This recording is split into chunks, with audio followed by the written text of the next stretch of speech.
Heyo everyone, and welcome to week 2 of 5 Block Fridays, the series where I make Minecraft creations using just 5 command blocks.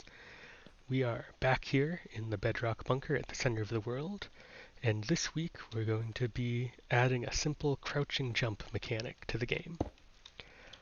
There's a lot of games that have a simple mechanic where if you just crouch for a second, you're able to jump higher than normal. And these 5 command blocks add that to Minecraft.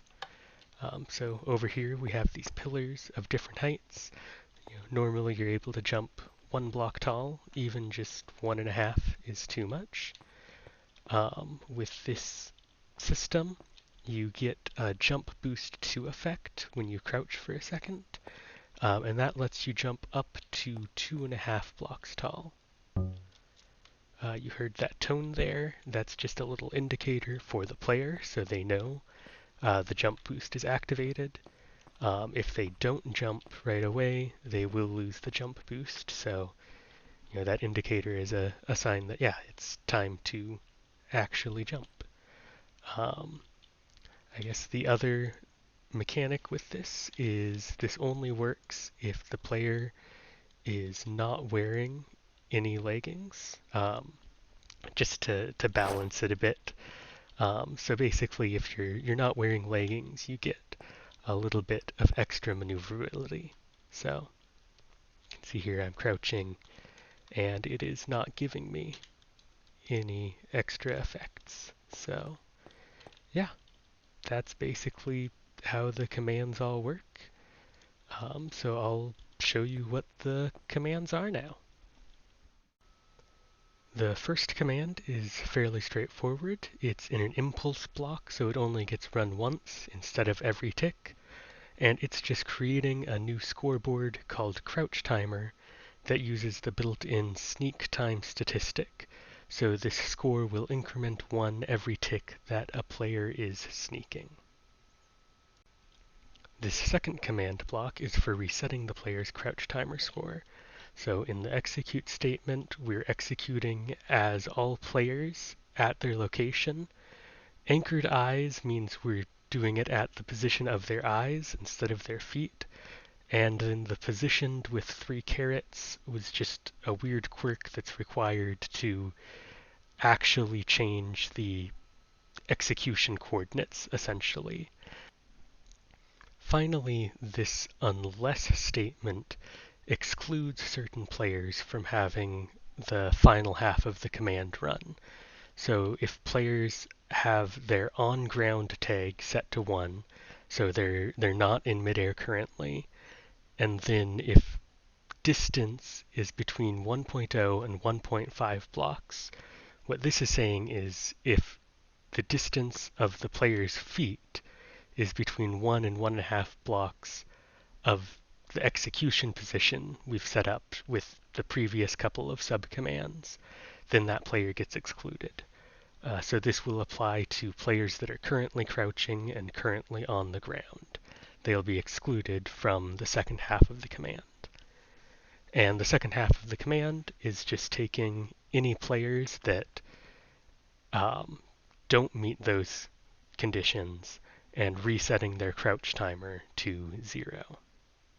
This third command is for removing a jump boost effect from somebody who no longer meets the qualifications for this jump boost from crouching.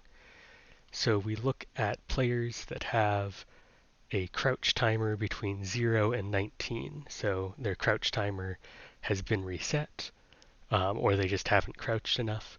We check to see if they have an active jump boost effect without any particles, so that will be the jump boost from crouching.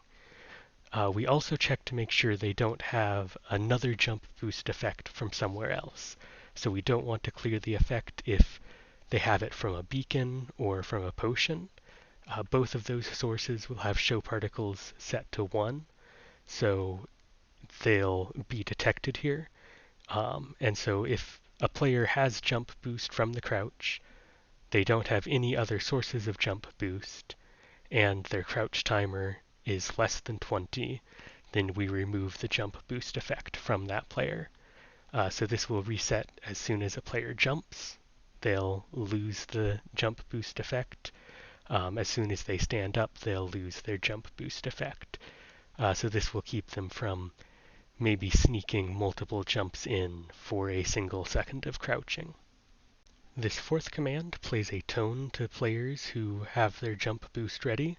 So we look for any players that have a crouch timer equal to 20. This is 20 ticks or 1 second after they've started crouching.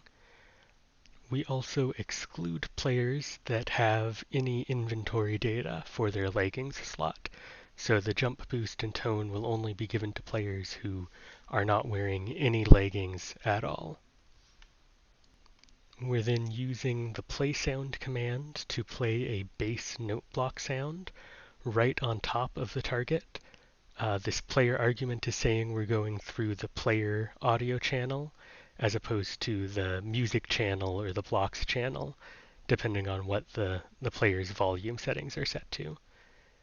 This first one here is the volume that we're playing at. The next one is the pitch, so you could make it lower or higher by changing that value.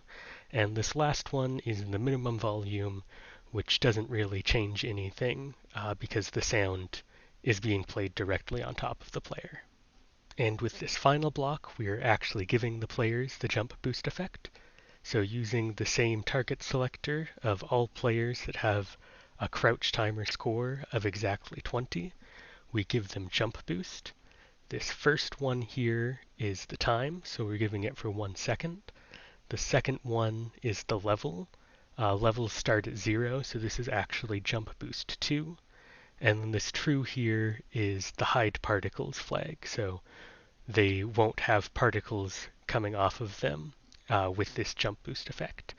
And if you remember, we used that back in the third command block to distinguish between jump boost from crouching and jump boost from either potions or beacons. Well, that is all for this week. I hope you enjoyed this 5 command block creation. If you liked the video, please leave a like or a comment down below.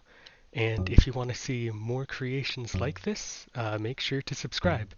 I'll be releasing them all summer long. Thanks.